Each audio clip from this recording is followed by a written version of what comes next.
Hindi pa man nakakabangon sa super bagyong Yolanda, trahedya muli ang sinapit ng isang mag-anak na nakatira sa tent city sa Tacloban.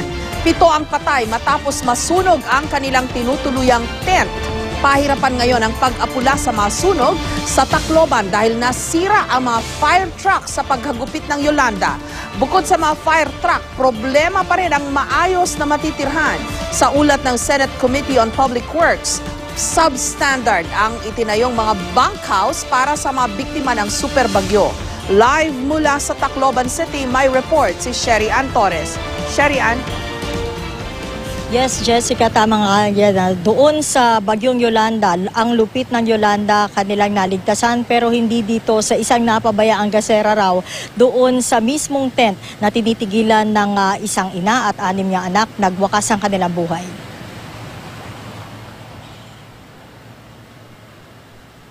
Ito ang huling litratong nakuna ng buhay pa si Maria Elisa Ocenar. Itinakbo siya sa isang ospital sa Tacloban City matapos masunog ang kanilang tinutuluyang tent kaninang madaling araw.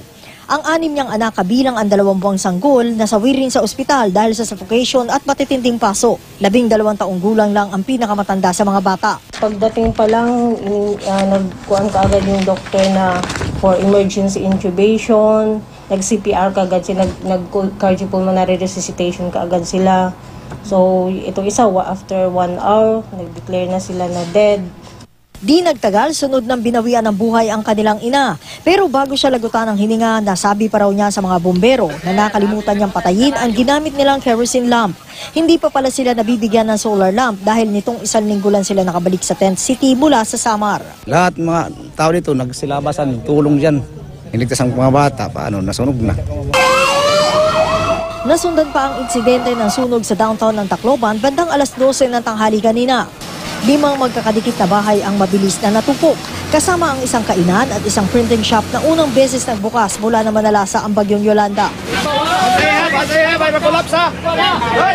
Aminado naman si Tacloban City Mayor Alfred Romualdez, hindi na agapan ng sunog dahil umaasa lang sila sa mga fire truck at volunteer mula sa Karatig Bayan. Yung sunog, hindi naman ganito dapat kalaki. We need additional fire trucks. The request was made several months ago.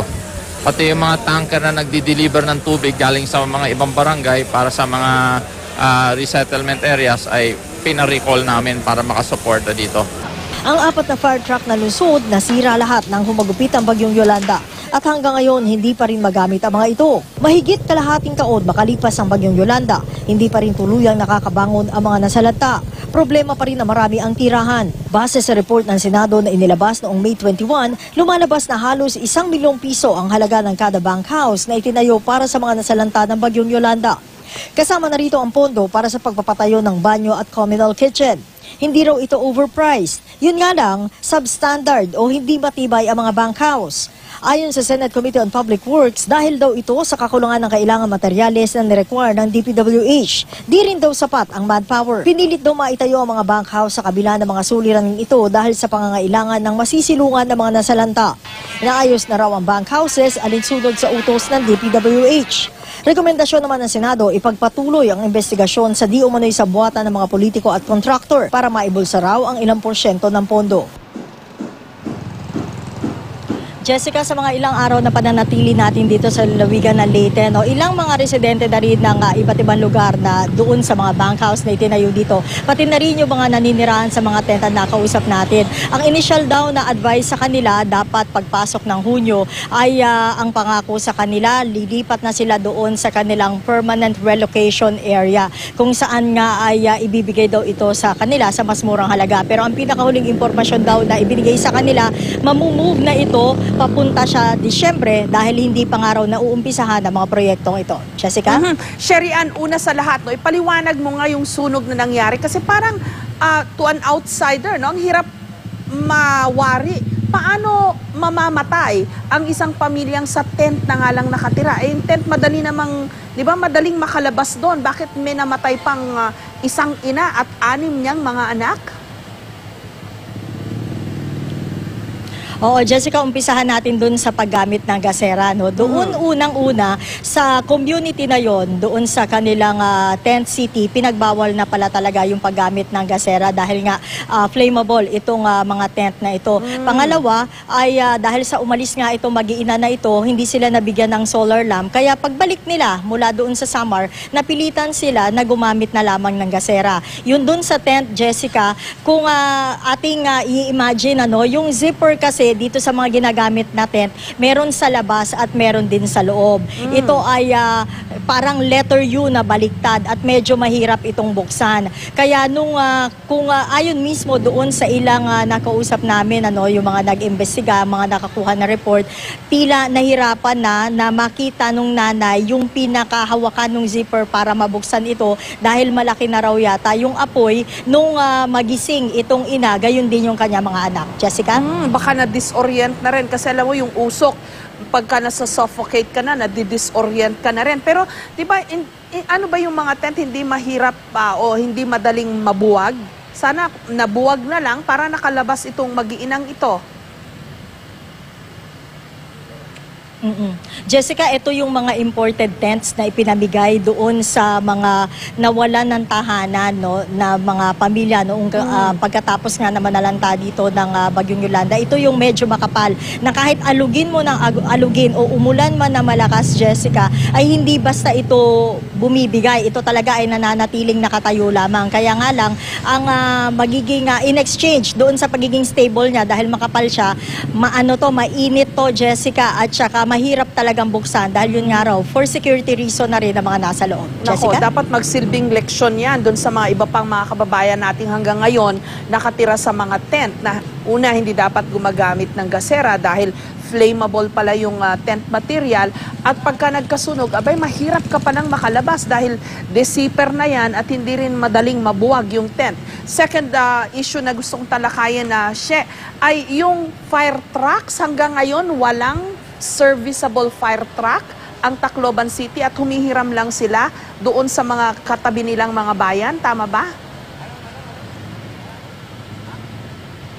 Jessica, yun yung sinabi kanina sa mga mamahayag nitong si Mayor Romualdez. Puro volunteers lang daw ito kasi nga daw nasira nung Bagyong Yolanda itong kanila talagang mga original na fire trucks. Pero kanina rin nakakuha tayo ng kopya ng official report naman na ibinigay ng Bureau of Fire Protection dito sa Tacloban City sa tanggapan naman ni DILG Secretary Marrojas. At ayon doon sa report na ipinadala sa atin, 3 fire truck daw ang agad na kumilos kanina. Una doon sa may tent city incident at pangalawa dito sa downtown Tacloban. Itong 3 fire truck daw na ito, mabilis naman daw na nakagalaw, Jessica, at agad din na fire out yung 2 insidente ng sunog.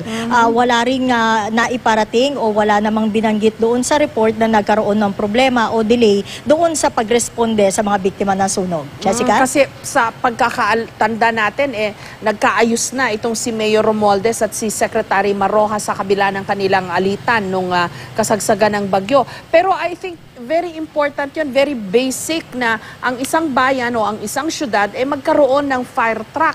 Ito palang Tacloban walang fire truck at matagal na silang nag-request pero walang naibibigay sa kanila.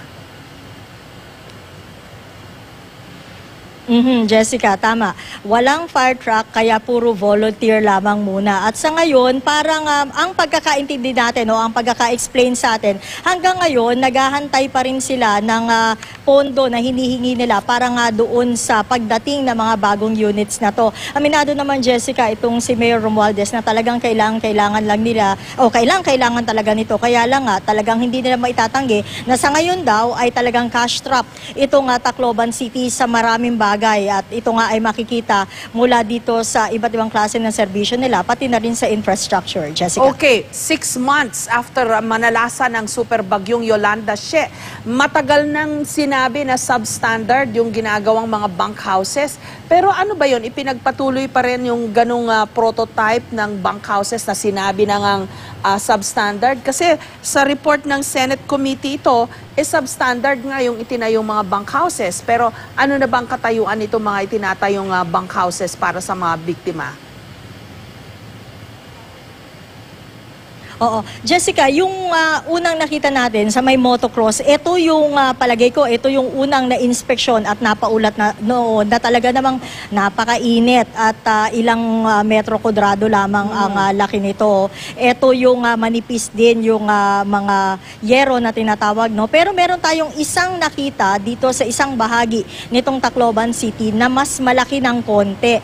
Pero ang sinasabi pa rin ng mga residente dito, pag talagang mainit ay hindi nila talaga maiwasan na lumabas ng bahay dahil talagang wala silang proteksyon. At isa pa, Jessica, yung napuntahan natin, maliban nga doon sa problema nila mismo, sa tinutuluyan nila na tirahan ngayon na maliit, masikip, mainit, ay pati yung mga palikuran, pagpasok o paglipat nila doon sa may motocross, particularly, 8 sa kanilang CR o comfort room, talagang barado na agad, hindi na gumagana. Kaya yung mga residente, napipilitan na magkaroon ng makipaghatian doon sa ibang mga buildings na nagiging sanhi rin naman daw madalas ng pag-aaway-away din ng mga naroroon kasi nga limitado yung communal o yung CR, pagkatapos limitado rin yung tubig at ang dami mga pumipila. Ito, Jessica, nai-report na raw nila ito doon sa tinatawag nila ng camp manager sa DSWD, na araw-araw naka-station doon sa binabanggit ko yung motocross nga, pero na-forward na rin ito sa contractor, pero hanggang ngayon hindi pa rin daw dumarating. Jessica. Kailangan talaga tumbukin natin yung problema dito, pag baka yung succeeding stories mo. Kasi matagal nang may nagsabing substandard yung ginagawang bunkhouses. Kung titingnan mo pa lang yung height, napaka-dikit sa lupa. Kung medyo bahain yun, umulan na naman, balik sa pagiging biktima ng baha ang mga taga-Tacloban. Doon pa lang sinabi matagal nang sinabi. Ang tanong ngayon, kung niremedyohan ba nila o nirevise ba nila yung prototype ng gagawin nilang bunkhouses dyan sa Tacloban City? Pakicheck mo lang yan. Maraming salamat sa iyo, Sherry Ann Torres.